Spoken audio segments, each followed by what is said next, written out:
What's up, y'all? Welcome back to Real Taboo. I'm your host, Franklin, a.k.a. Glove. I'm Jay. And I'm the guest for today, Janaya, a.k.a. Naya. Y'all seen her on the other, talking to whatever. Today's topic, we're going to do one of the, part two of the one we've done already before. It's about cyberbullying. And the question I posed on the topic was, who do you blame when a kid commits suicide or somebody commits suicide due to cyberbullying? Do you blame the parents? Do you blame the bully? Or do you blame the actual victim? Who do you blame when suicide is committed for cyberbullying? And who wants to take this one first? I'm going to let the guest, say her opinion. Well, okay. Clearly that's a tough one. But I don't really like to use the word blame. I don't think it's anybody's fault that this is happening. What I really want to talk about with you guys, too, is I just don't understand why it's happening. Why are we at a point in society where people are taking their lives over bullying, and not just bullying like face to face, where we used to beat up on each other. Yeah. Check your text message. I just texted you something. But people are taking their lives over things that are being said on the internet. Like I don't get it. And if we can use the word blame, who do you blame for somebody really feeling their life is completely valuable? Being that you're a mother, how would you feel if your daughter? What would you say if your daughter was being bullied through text messages and stuff like that? What would you tell her to do? Well, see, that's the thing. Like with her, I'm teaching. She's very young, so I mean, obviously this doesn't apply. You got a minute. It doesn't apply. Yeah. But with her, it starts with teaching her about herself and about the value of life and helping her create a positive self-esteem about herself. I don't want her to be arrogant where she's really literally saying, well, I just don't care about nothing. But I want to get to But the point is, you're not going to let somebody dictate the way you feel about yourself. I want to get her to a place in life where she literally just really doesn't care how other people feel about her, especially on the internet. And I mean, especially on Facebook. Oh my God. That person said I'm ugly. And see, here's the thing. I know I'm probably going to catch a lot of flack from other parents, but to me, there's a difference between bullying and assault. If my child comes home and says, somebody's picking on me, then I'm going to say, guess what? It's happened since the beginning of time. Right. Here's what you do. If it gets to the point where somebody is assaulting her, like physically hurting her, or, bringing weapons, that's something different. But whatever happened to sticks and stones? You know what I'm saying? Remember what that? happened to sticks That's and what stones? I said on my topic. I said sticks and stones. Now it's like this generation, sticks and stones may break my bones, but words will cause me to kill myself. It just sounds ridiculous. It sounds dumb coming at back in the day. It would say words would never hurt. That was true. Now it's like, oh God, he said this about me. I'm gonna go kill myself. Kids are watching Conjunction Junction and getting ideas of how to murder folks. You know what I'm saying? I don't understand. I'm about to bring some new verbs in. You know what I'm saying? My legal verbs. It's like, damn, we shouldn't have rap stars. I mean, we're going to say some harsh stuff. I mean, everybody knows how I feel. I mean, basically, the way I still feel about it is I can't believe that people are killing themselves because they got a rude text message or Facebook. Someone says something about somebody on Facebook. It's that serious to the point you feel like doing bodily harm to yourself. Wouldn't it be wise to just say, you know what, Facebook and MySpace isn't a thing for me? Right. Or block the phone number of the person that's calling you, harassing you, change your phone number. Something other than committing suicide could occur. Yeah, and then you have to think about it from the parental's standpoint. How do you allow it to get to this point where your child is committing suicide and you haven't even seen and you didn't even know? Like, you should have seen 3 years worth of harassment happening to your child. Or there needs to be some more open communication where your child is telling you these things are going on so that you can talk about it or get therapy or do whatever you need to do so that it doesn't get to that point of taking your life. Here's basically what it all boils down to, people. Parents are punks. No. I'm tired of it. No, I'm really serious. That wasn't a P word. That wasn't a P word I was going to use. But well, actually, okay. Thank you for giving me that okay. P-U, crooked letter, Y, because you are. You're punks, okay? So are the teenagers. They're all P-U, crooked letter, Y. But time out. I ain't going to say all parents of teenagers is fine. No, I'm saying this. I can't even fully blame the kids. Because the parents is where it starts at. If you're going to raise them that way, like, we've already said, you're very involved in your daughter's life, in your kid's life. I can't even get rid of her for a tape. You know what I'm saying? For the taping, she in here. But, this is the thing. This is what I like to see. I like to see parents involved with their kids. And I think, and if you look back, at a lot of these situations where people are killing themselves, which I think is utterly retarded. I don't give a crap who don't like what I'm saying. I don't respect people that, commit suicide. So, and I don't blame the kids anymore. Well, this is where I can't blame the kids. This is where I The disagree parents with you at. Okay, go ahead. What do you disagree with? I disagree with you because there's a lot of people growing up that the parents couldn't be there. And I was one of those. My mom had to work. She worked hard. She did everything she can for all four of us. And there's no problem with that. I give her much love for that. And there's a lot of other people that are the same way, that the parents just worked a lot and couldn't be there. But I knew one thing. I knew one thing. That's like saying I'm lonely. There's four of you. I mean, you can still be lonely even though you got your brothers and sisters, your siblings or whatever. You can still be that standout. You know what I mean? But I'm just gonna give you an example though.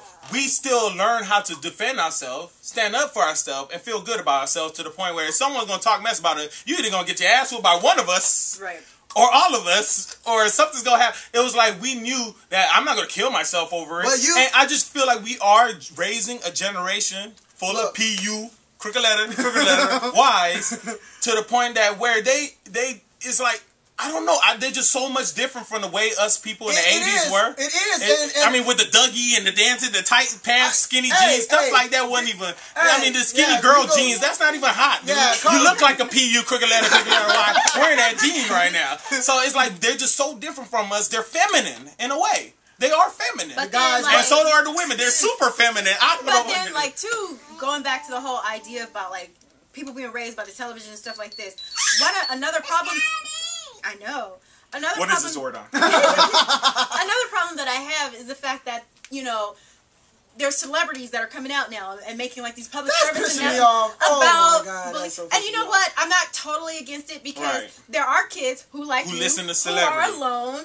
And, they'll listen to these celebrities. They'd rather hear it from Ellen that it's okay to be gay than, to go through this with their So now, wait, but see, one thing they did promote, and this is where I disagree at, it was only directed towards the gay teens. What about the other teens? That are just awkward and I mean, you don't have to be gay in order to do the promo. Do it for everybody. No, my thing of it is, going back, like we said, bullying back in the day was, you came and told me, where's your lunch money, punk? You jacked us, you beat us up, and I feel that bullies... That was you. I ain't get bullied like that. I had lunch money, so you want to take... I don't know what you didn't have lunch take. money either, but I'm just saying the fact that, bullies were bullies back then. They weren't... Now the bullies are punks. You texting me, did you get my text? I called you to see if you got my text message. You got my lunch money, punk. Happy face. But you know what? It leads to back what I said in the previous topic. I blame the victim. I think you have to be strong enough to stand on your own 2 feet and not commit suicide. I guess that's I could understand if you cry about it. I could understand if you complain, if you run to a teacher or your parent about it. But to kill yourself over it. I don't think that I could ever blame the victim though, because you don't know. Product of the parent or the teachings. But and then you clearly nobody knows what led up to this, which is my problem, is that it gets to this point and nobody notices it until it's too late. Done. Well, let me ask you this though. As a parent, like you just said, no one knows where it started. But do you feel that as a parent, if you're involved in your child's life, I'm not saying your kid's gonna tell you every single thing, but being the fact that you're involved, especially at that teenage, and you're involved in their life, and you're like, I know what's going on with you and whatnot. You will notice that there's something wrong. They're not gonna, and sometimes, growing up, especially when you're a teenager, you're embarrassed. You're not even gonna want to tell your mom, I'm getting picked on. Right. But as a mother, if you're spending that time, even if you work, because I do work. Right. I work 70 hours a week. Very hard. We went to her taping, her show. She's great. She does her due. I work very hard, but I will notice when there's something not right with the children in my home. With Sarah, and even with my stepson, Brandon. I notice when there's something wrong, whether it's something happening at school. I think, the first time that, I noticed that he was into girls, he had a broken heart. He didn't tell me. But I knew exactly what happened because I'm there. And he lost. He lost. He lost. And it didn't matter how hard you work. So, we get to that topic some other time. So he knew that, hey, look, it feels to lose. That's a whole other topic. But I mean, that is another topic, but it kind of stems off of what I'm saying is, it's just the fact that they're not raised like we were to know that, hey, people not gonna like you. That's just all it is to it. That's right. Everybody's not gonna like you. So any young person that's watching this, hey, I ain't never met you, but I might not like her. And who cares? And Who cares? Who am I? If I don't like you, who the hell is he? He don't like me half the time. I don't like him half the time. But who cares? I'm not Who if cares? Franklin can say and tell me, go kill yourself. You know what? But seriously. I might think about that. I picked on you hard. She and if you did. had killed yourself, You know we would not be friends You right know what I'm saying? now. She picked up. We used to, if y'all didn't know, after so we used to go to high school together, and we used to beg. I'm talking about like other people would hear these bags and cry for us. Right. We were just like, damn, really? Right. You know? But now, but you know friends. what? Try to do the same crap now. And then, oh my God, he said that my hair was short on one side and it was Right. uneven. He's trying to rehash old bags right now. And then a perfect example, like we talked about a little bit earlier. And I don't want to mention no names, but when I was in high school, there was a girl there who was about 2 feet bigger than me. She came to the school and decided she was going to bully me.